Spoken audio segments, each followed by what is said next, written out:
I love scary movies and thrillers, and I was excited to do it. And it's Eric Bana and Edgar Ramirez and Jerry Bruckheimer, and I love Scott's movies. And then I had a discussion with Scott, and then that's the first time I knew that the movie was actually based on true events, and the scariest parts of the movie were actually things that really happened. And then that's when I kind of went, oh, this is really this. Let me think about this for a second. But by that point, it was too late. I was already in New York, and it was too late.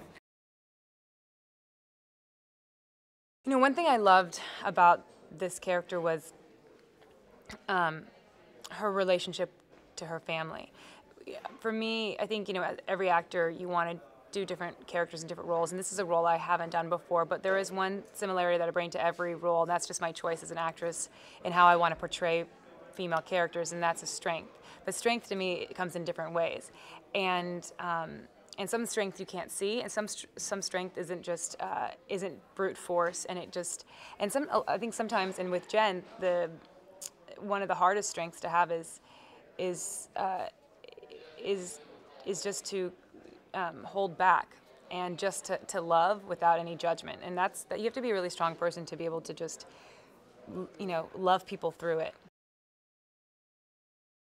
Working with Eric was such a gift, and he's so wonderful, and it makes it so much easier. And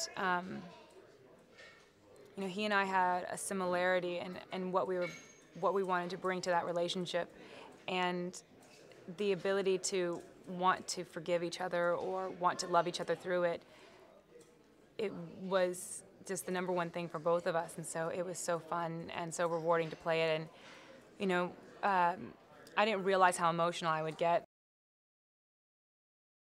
What Scott brings to it is this amazing ability to know how to shoot scary things and to really build up that anticipation and the things that we all love when we go see a movie, when you want to get scared and you want that suspense, and he knows, and it's interesting to see somebody just so confidently say, like, oh, this is it, now turn your head at this point, and then we're going to move the camera this way. And I learned from him, and I'm doing something and the water's running. It's okay, I know, he's like, I don't want to get too technical, and I hope that doesn't bother you. And I actually don't mind technical. I enjoy that part of the whole process. But he said, but here's what would be great. It's like, as soon as you hear this, the camera's going to come around, turn the water off, and then once it settles, turn your head. And you're like, okay, so you do it, and then you watch later on the playback. Right.